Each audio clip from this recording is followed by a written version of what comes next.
That's the Mona Lisa sitting in the Louvre, one of the most famous paintings in the world, worth around $700 million.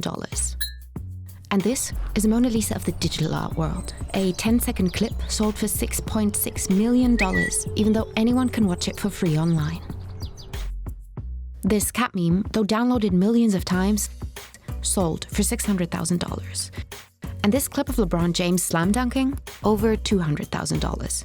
Though you may as well watch it on YouTube. Think that's bizarre?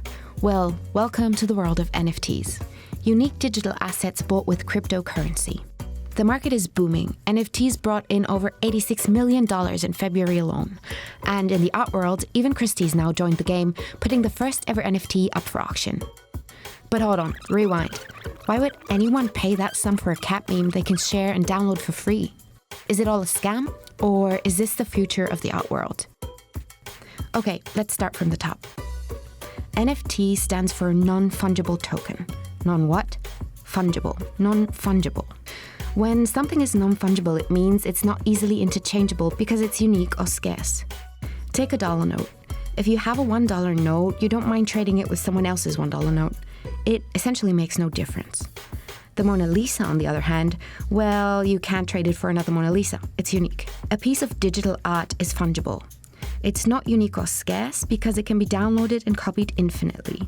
But when you create an NFT for it, a process called tokenizing or minting, it becomes just that, traceably authentic and unique or scarce.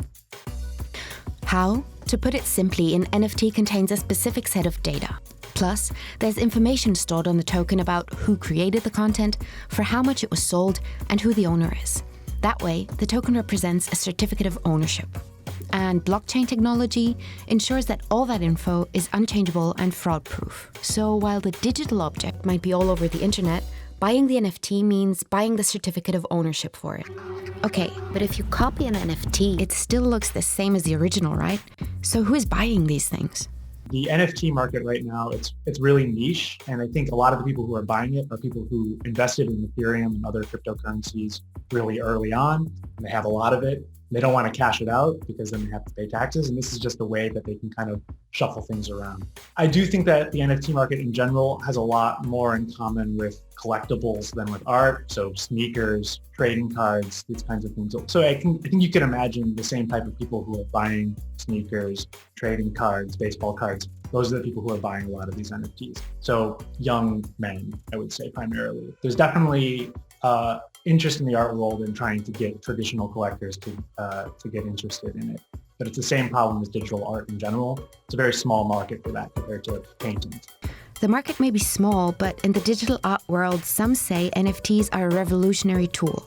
They say NFTs allow digital artists to authenticate their work easily and in a fraud-proof way for the first time. And authenticity has always been key in art. The actual artwork itself, even with physical painting, isn't necessarily where the value is held. You may have the most valuable artwork in the world, but without being able to authenticate it, it can potentially have a value of zero. Some collectors may value it, but genuinely speaking, you're not going to be able to get it into a auction house like Sotheby's or something like that. The technology also allows artists to collect a percentage of the revenue every time their artwork is sold, something that is often not the case in the traditional art market. And they can sell their art more directly, relying less on intermediaries. Any artist with a computer and Photoshop and a dream can get on and start making money from their art and start benefiting from it. And it really does empower the individual and empower the masses to get involved with the art world in a way that has never really been done before. When it comes to the NFT market as a whole, many involved in and watching it urge caution. They warn of the potential of fraud on the market and the high environmental costs of NFTs, because for now, their creation and transaction consume large amounts of energy. Plus, some predict the sky-high sums currently paid for certain items are a bubble waiting to burst. But though prices may fluctuate in the future, it looks like NFTs are here to stay. Digital art, memes, or digital collectibles like LeBron represent just a fraction of the current NFT market. In the gaming world, the tokens represent special assets only the buyer can use in a game. Others sell NFTs representing real estate in virtual landscapes. And some artists are creating NFTs that grant access to special content for their fans and community. I think as we see people understand the concept of owning digital assets more and more, I think that we'll just see this grow. There's a generation of people coming who are going to admire concept artists for video games, and they're going to maybe admire them more than they would admire a fine artist from a previous era, because they've created something that they've been completely immersed in. And I think that that generation is going to grow up, and they're going to be much more interested in buying something that's digital than they are buying something that's physical. NFTs are very much still a hammer looking for a nail.